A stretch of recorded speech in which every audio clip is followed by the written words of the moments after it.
formular algunas preguntas difíciles una vez la burbuja se rompiera. ¿Habría llegado también el momento de desmodernizar la sociedad? Lo que resulta interesante es que las personas que dirigían estos programas y controlaban este sistema eran las mismas en las administraciones Reagan, Bush padre, Clinton, Bush hijo y Obama. Por ejemplo, desde 1997 a marzo de 2001, el vicesecretario de Defensa auditor que cumplía las funciones de oficial jefe financiero del Departamento de Defensa era William J. Lane III. En ese puesto era el oficial jefe financiero del Departamento de Defensa y el principal asesor del secretario de Defensa y su ayudante en todos los temas presupuestarios y fiscales. Eso significa que era la persona responsable de asegurarse de que no se perdiera ninguna cantidad de dinero y que el Departamento de Defensa publicara declaraciones financieras auditadas, algo que no hizo en ningún momento. Cuando el señor Lynn dejó Defensa en 2001, se unió a la DFI International y en 2005 pasó a dirigir el lobby de Raytheon. El 8 de enero del 2009, el presidente electo Obama nombró a William J. Lane III ayudante del secretario de Defensa. El comunicado de prensa decía: Lynn aporta décadas de experiencia y conocimiento experto en la reforma del gasto gubernamental y a la hora de tomar decisiones duras pero necesarias para asegurar que el dinero de los contribuyentes de Estados Unidos se gasta con sentido común. Bienvenidos al mundo de las cortinas de humo. Obama también nombró a Robert Hall como vicesecretario de Defensa auditor. De 1994 a 2001, el señor Hale sirvió como ayudante del secretario de la Fuerza Aérea, auditor y gestor financiero. Esto significa que Hale, como Lane, estaba al cargo del dinero cuando el dinero estaba desaparecido. Supongo que quienes se habían quedado en los últimos 3.3 billones de dólares estaban muy contentos con el señor Lynn y el señor Hale y decidieron traerlos de vuelta. Lo que me genera una pregunta que no dejo de plantearme: ¿dónde está el dinero y cómo lo recuperamos? Sin embargo, el robo no es nuevo. Las condiciones para él se crearon en la década de 1930. En 1934, la ley de la reserva de oro crea el Fondo de Estabilización del Cambio, que recibió parte del botín durante y después de la Segunda Guerra Mundial. Al mismo tiempo, un crecimiento explosivo de la deuda del Tesoro de Estados Unidos financia los grandes presupuestos militares y de inteligencia. Entre 1947 y 1949 se crea la Ley de Seguridad Nacional, seguida por la Ley de la CIA y la Ley del 47 creaba los mecanismos para que las apropiaciones de Estados Unidos se desviaran a presupuestos en negro. Las empresas privadas asumieron el control de la tecnología más poderosa del mundo, financiada con dinero del gobierno. Los recursos financieros proporcionados se contaban por billones. Hacia 1980, mediante una orden ejecutiva, se permitió a las empresas privadas gestionar proyectos secretos y clasificados como contratistas del gobierno. Con estos cambios crearon una forma opaca de que las empresas consiguieran todo el dinero necesario para gestionar, controlar y desarrollar la tecnología más potente del planeta sin rendir cuentas de ningún tipo. Como resultado de esto, el gobierno perdió literalmente el control. Eso es parte del problema actual. Si el gobierno hubiese conservado el control de la financiación y la tecnología, creo que nos enfrentaríamos a un panorama muy distinto. Lo que tenemos es un mundo en el que los intereses privados son los que controlan, incluso a los mecanismos gubernamentales, y no responden ante nadie, a pesar del hecho de que siguen recibiendo cantidades sin límite de financiación mediante los mecanismos gubernamentales para ello. Como resultado de esto, las agencias de inteligencia de Estados Unidos trabajan con empresas de telecomunicaciones para construir una maquinaria global de vigilancia, tal y como se ha descrito en muchas ocasiones en películas como Enemigo Público y El final de la violencia. Simultáneamente se reorganizan tecnologías opacas para crear nuevas tecnologías digitales que conduzcan a un crecimiento explosivo de la riqueza en las zonas de alta tecnología como las que rodean San Francisco, Boston y Denver. En 1982 se firmó un memorándum de entendimiento entre la CIA y el Departamento de Justicia que eximía a la mayoría del personal de la CIA y de los contratistas de informar del tráfico de drogas al Departamento de Justicia. Hacia mediados de la década de 1990, el golpe de Estado financiero se desarrollaba a pleno rendimiento. Se implantó el Tratado de Libre Comercio de América del Norte. Se adoptó el GATT de Uruguay. Se creó la Organización Mundial del Comercio como política de dólar fuerte y se creó una burbuja inmobiliaria. Se desplazó una cantidad significativa de capital desde Estados Unidos de forma legal e ilegal hacia mercados emergentes, mientras operaciones muy organizadas manipulaban la política internacional y la financiación para conseguir la adquisición de empresas y activos, a menudo a precios de saldo. El G7 lideró el reequilibrio de la economía global, que en última instancia condujo a la creación del G20.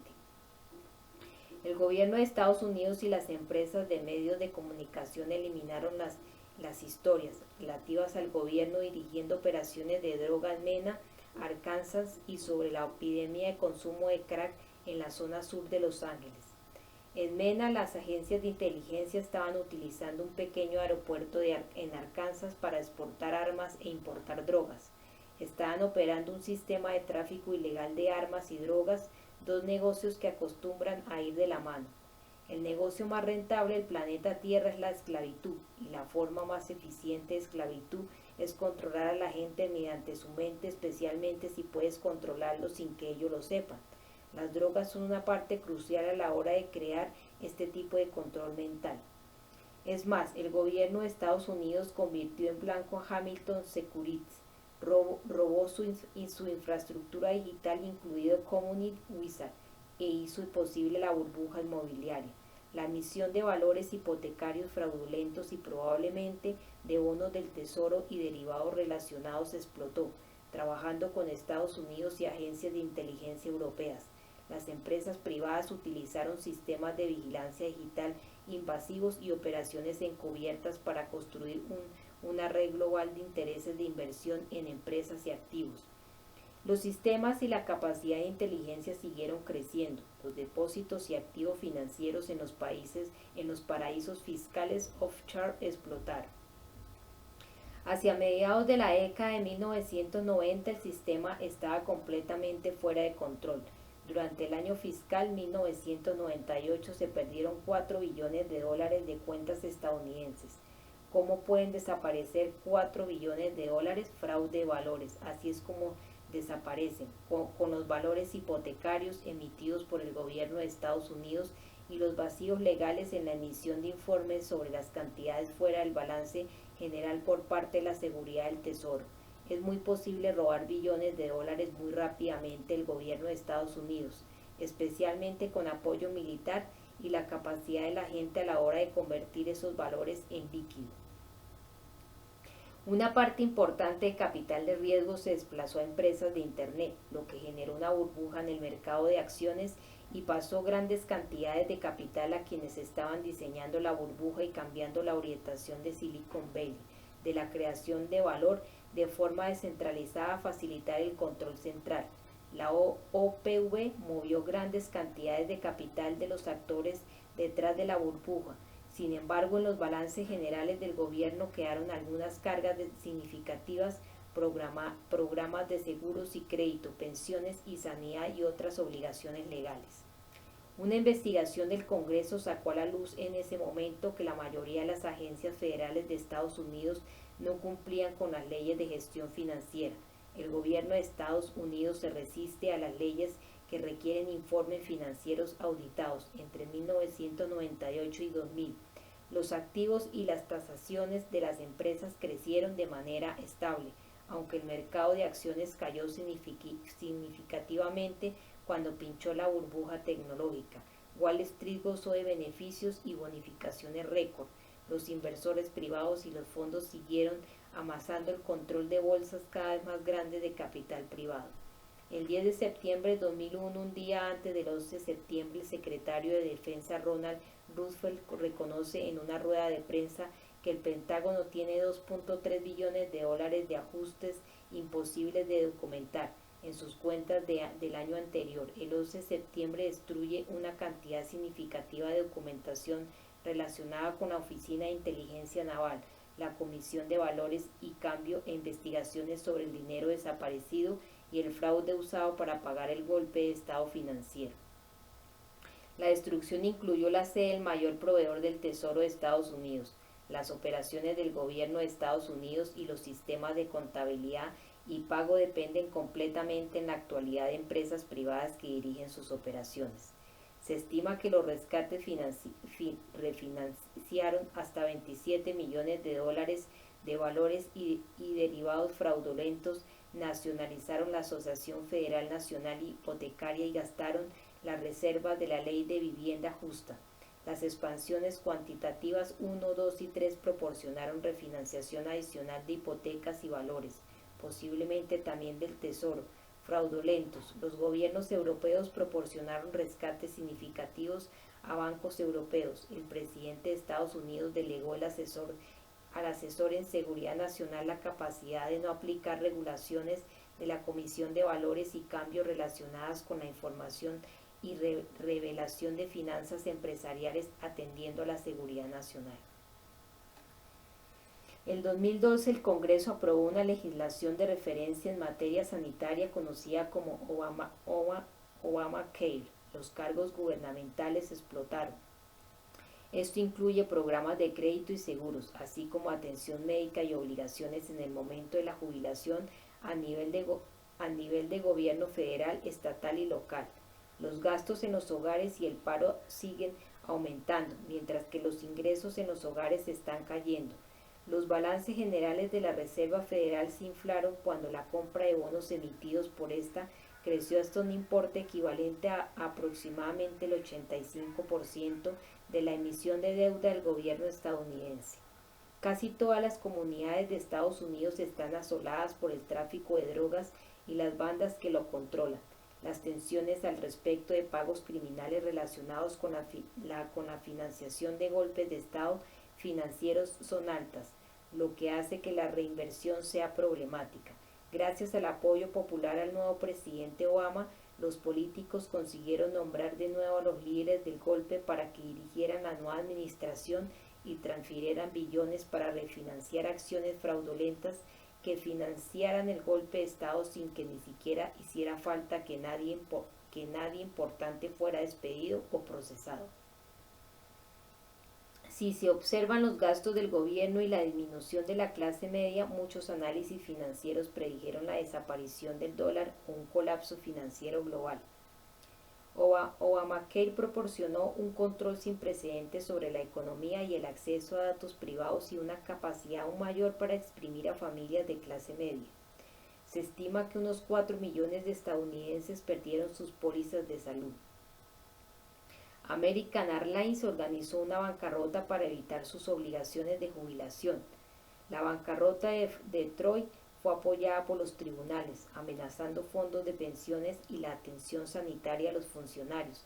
El G7 anunció que perseguirá los paraísos fiscales offshore después de que Estados Unidos obligara a Suiza a rendir su banca privada y proporcionar jurisdicción y regulación estadounidense a aquellas instituciones que aceptan depósitos de Estados Unidos. Se hicieron propuestas para retrasar la edad de jubilación por la seguridad social y se requirió a las pequeñas empresas de forma obligatoria que contribuyeran a los planes de pensiones gubernamentales 401K. La administración Obama anunció políticas de privatización en el programa espacial de Estados Unidos. Una vez prescrita la mayor parte del fraude financiero y con los valores fraudulentos extinguidos, los fondos de capital pasaron a la economía global 3.0, economía post-industrial y de redes, que se convirtió en segura durante el golpe de estado financiero. Una parte significativa de la tecnología pasó de proyectos opacos a centros de alta tecnología para su desarrollo en empresas. Numerosos multimillonarios de la alta tecnología invierten en crear empresas del espacio. A medida que la economía mundial del planeta Tierra se desmantela, la economía basada en el espacio se va construyendo. La riqueza y los ingresos de los estadounidenses más ricos siguen creciendo. El sistema bancario en la sombra sigue creciendo.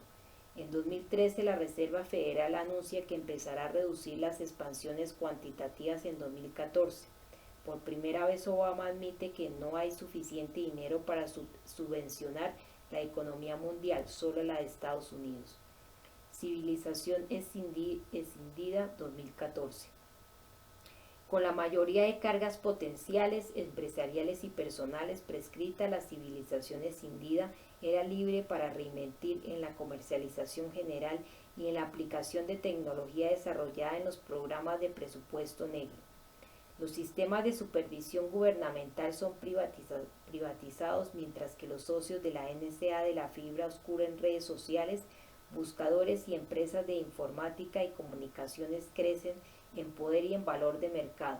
El G20 procede con la balcanización de los sistemas de Internet y satélites. Se cae la máscara. La democracia de rostro amable está siendo sustituida por un control férreo dictatorial a gran escala.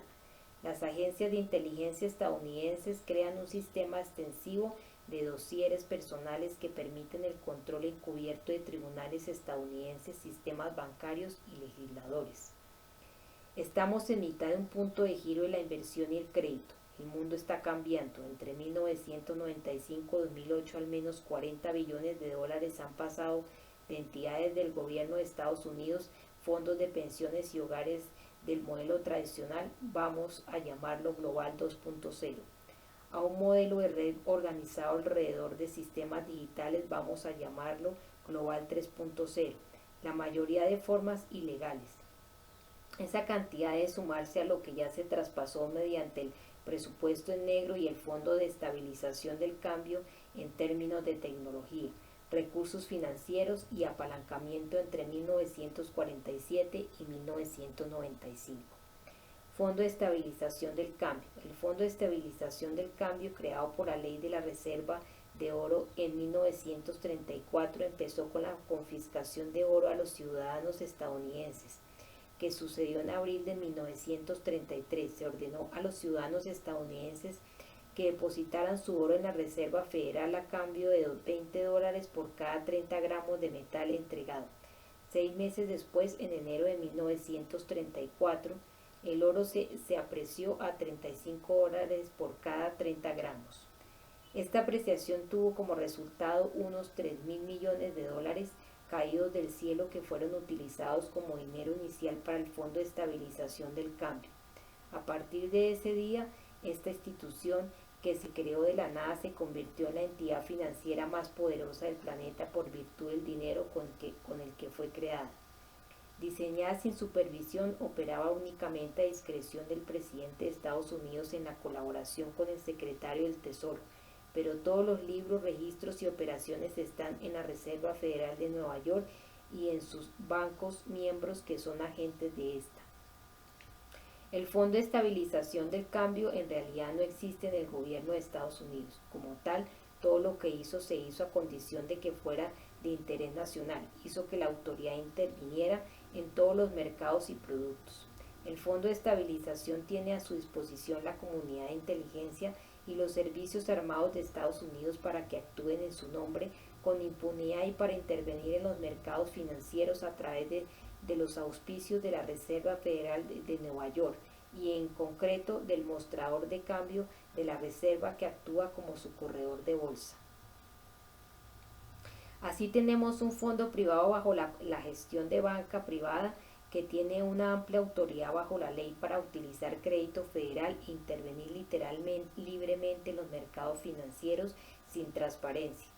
Todo con la finalidad manifiesta de perpetuar la hegemonía del dólar o la perpetuación del dólar en los intercambios comerciales internacionales hasta ahora. El capital huyó del Global 2.0 y ahora se está reinvirtiendo en Global 3.0. De hecho, la cantidad de dinero que ha huido basta para crear un fondo que pueda generar dividendos e intereses suficientes para financiar Estados Unidos o un gobierno global que de forma privada. Un 5% de ingresos corrientes sobre 40 billones de dólares al año son 2 billones de dólares. Ese dinero basta para dirigir la economía mundial durante un año. Esto significa que las cosas están cambiando deprisa. También significa que puede suceder cualquier cosa. La deuda es un sistema de control. Esto pone al señor Global, el ganador del golpe de estado financiero, en una posición de control. Un dólar de promesas compite con 60 céntimos de activos y todo el mundo tiene que pasar por el aro del señor Global en el proceso de ganar una parte de esos 60 céntimos o la totalidad.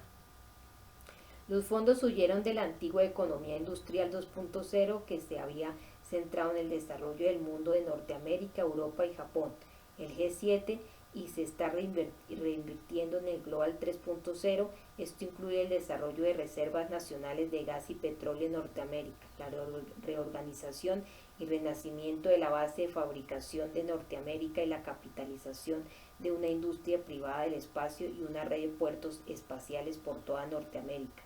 Esto incluye una explosión de nuevas inversiones y actividades Silicon Valley. Silicon Valley. Permitidme que dé un paso atrás y proporcione una visión de conjunto de esto. El Estado profundo tenía un problema. El muro de Berlín cayó en noviembre de 1989. En este momento un montón de tecnología de Silicon Valley está en manos del presupuesto en negro, de manera que estaban haciendo ingeniería inversa de cosas del presupuesto en negro y estaban haciendo y llevaban presupuesto en negro y llevaban a Silicon Valley. Era un proceso muy orgánico y en aquel momento ninguno de ellos sabía en realidad lo que estaba sucediendo. Lo que se estaba desarrollando en Silicon Valley era tecnología que podía eliminar literalmente la existencia de la industria financiera, por no mencionar que podría cambiar significativamente el presupuesto de defensa, del ejército y todo lo demás. Tenían que controlar aquello. Creo que hicieron dos cosas. Una es que pusieron dinero y después utilizaron Silicon Valley y lo dejaron tirado.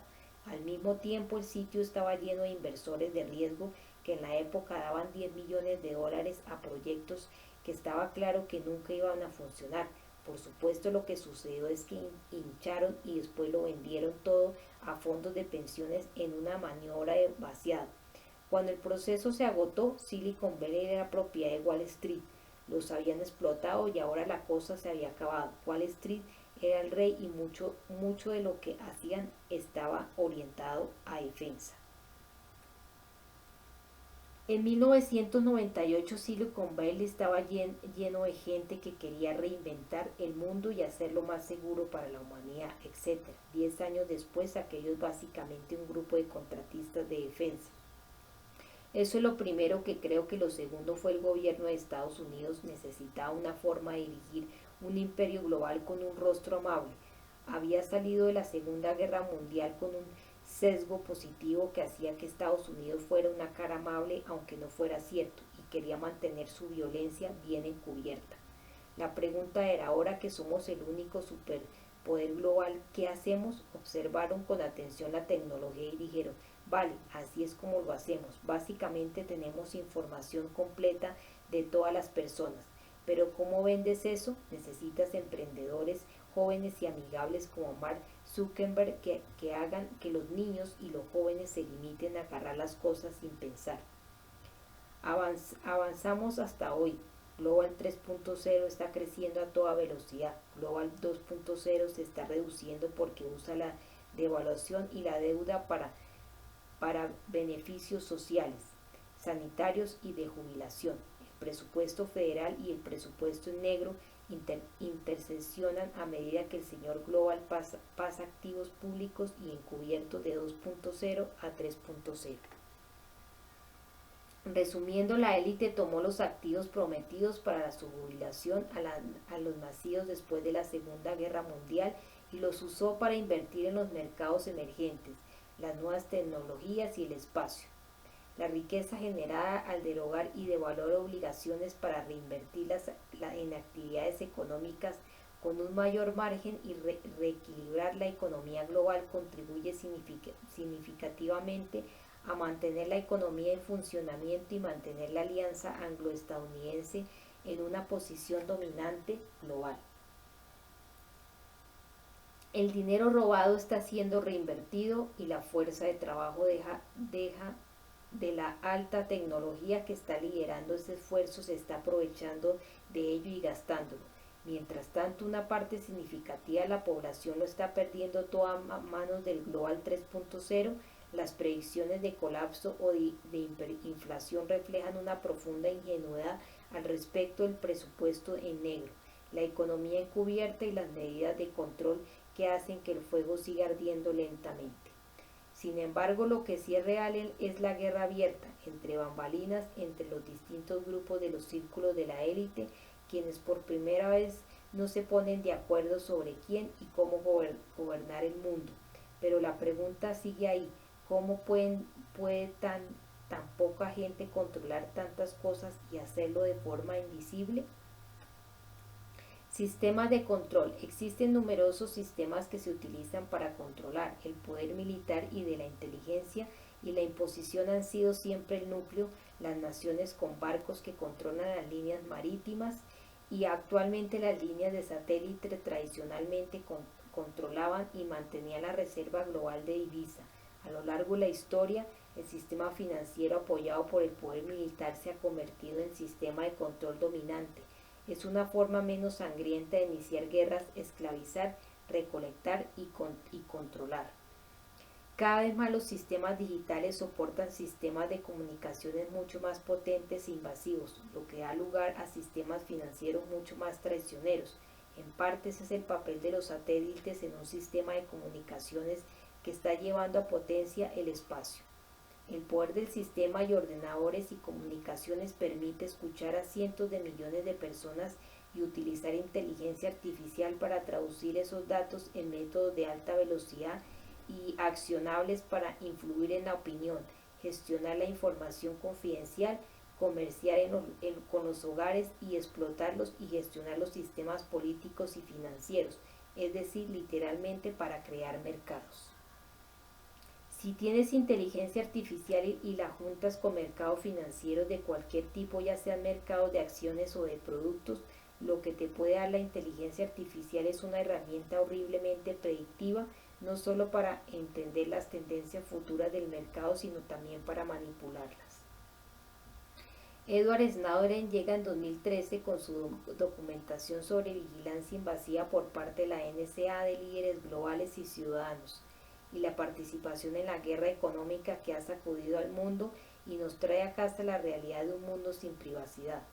Esto ha acelerado los planes de numerosos gobiernos y grupos privados en todo el mundo para empezar la balcanización de Internet, promoviendo planes para sistemas independientes de satélites y cables y nuevas formas de encriptación que les permitan competir con éxito en esta guerra económica mundial. La violencia que implica el esfuerzo de tomar la delantera nos muestra las fuerzas que trabajan y la importancia de este giro en los flujos financieros de las plataformas digitales. En el núcleo de la competencia por el control de Internet está la velocidad a la que la población global está accediendo a la red y cómo el acceso mediante dispositivos móviles y la red se extiende a las cosas, coches, casas, autopistas, etc. A medida que más usuarios se integran en los sistemas móviles, los flujos de transacción pasan de la banca tradicional y los sistemas de tarjetas de crédito a Internet y las plataformas de comunicación. Las ventas siguen migrando a Internet. Los esfuerzos de Amazon, eBay y otras tiendas en línea para implementar entregas en el mismo día han sido un cambio radical que acabará impactando en los negocios tradicionales en 1 o 2 años. Con este cambio en los flujos llegan también nuevos sistemas móviles de pago y sistemas de monedero digital. Todo esto desemboca, claro está, en un impulso a la moneda digital, una que proporciona un control centralizado aún más potente. De hecho, este tipo de poder invisible es tan enorme que una gran parte de la gran descentralización económica puede llevarse a cabo gracias a la herramienta de control más nueva que ha aparecido. Las revelaciones de la NSA de Snowden han puesto al descubierto cierta cantidad de posibles bandos que se enfrentan por el control y la balcanización de Internet. Una de las partes interesadas en el Vaticano, cuya red tradicional de dosieres personales mediante las iglesias y los confesionarios ha sido mejorado por los sistemas de telecomunicaciones de la NSA. Otro bando son los actores de las empresas de telecomunicaciones 3.0, tanto las públicas como las encubiertas. Ahora que el gobierno ha financiado de forma directa o indirecta las bases del sistema de vigilancia, ¿por qué no expulsarlos de ahí y dejar al mando a los contratistas privados, las empresas de comunicaciones, los buscadores y las redes sociales? Los actores privados no están obligados a informar ni al Congreso ni a los estadounidenses. La privatización de la vigilancia trae consigo una nueva forma de control. Capítulo 12. Vender un fascismo amable 3.0. ¿Recuerdas cómo empezó todo el espionaje? La alta tecnología pasó de rebuscar en la basura a pinchar teléfonos y después se expandió a la minería de datos para extraer toda la información, antes de ser realmente alta tecnología, con la irrupción de PROMIS, la nanotecnología y todo un montón de extensiones de la era espacial.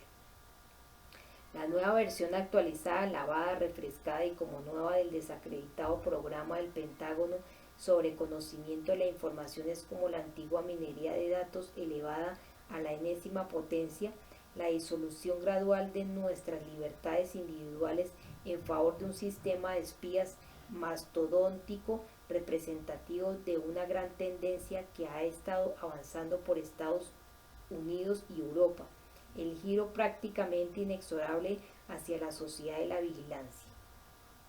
En el fascismo amable 3.0 somos nosotros quienes mantenemos actualizado voluntariamente nuestro informe de inteligencia, solo que lo llamamos redes sociales.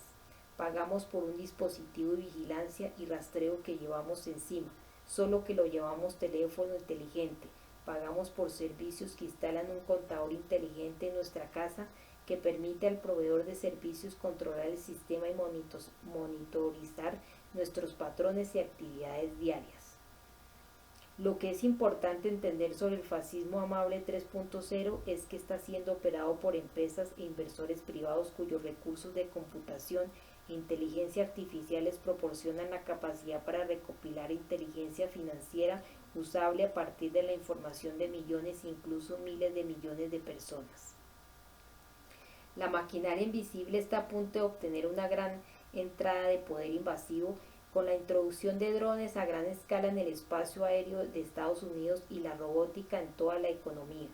Si añadimos esto a desarrollos recientes en ADN, nanotecnología, investigación cerebral, poder de computación, transhumanismo y proyectos hombre-máquina, bueno, ya se ve a dónde quiero llegar. El fascismo amable 3.0 está a punto de perder totalmente el control hasta extremos psicóticos. El riesgo más significativo para la economía global es el riesgo de una guerra. A medida que crece la población, se intensifica la competencia por los recursos naturales finitos. La era dorada de la energía barata se ha acabado. La competencia por las fuentes de energía domina el paisaje económico. La degradación medioambiental, la intensificación de la agricultura y el ritmo de urbanización han reducido la fertilidad de la tierra cultivable. La inseguridad alimentaria está provocando migraciones masivas a escala global. La severa escasez de agua en algunas de las zonas más densamente pobladas del mundo, la India, China y Pakistán, provoca disputas en regiones ya muy volátiles que disparan la acción militar y movimientos de población a gran escala.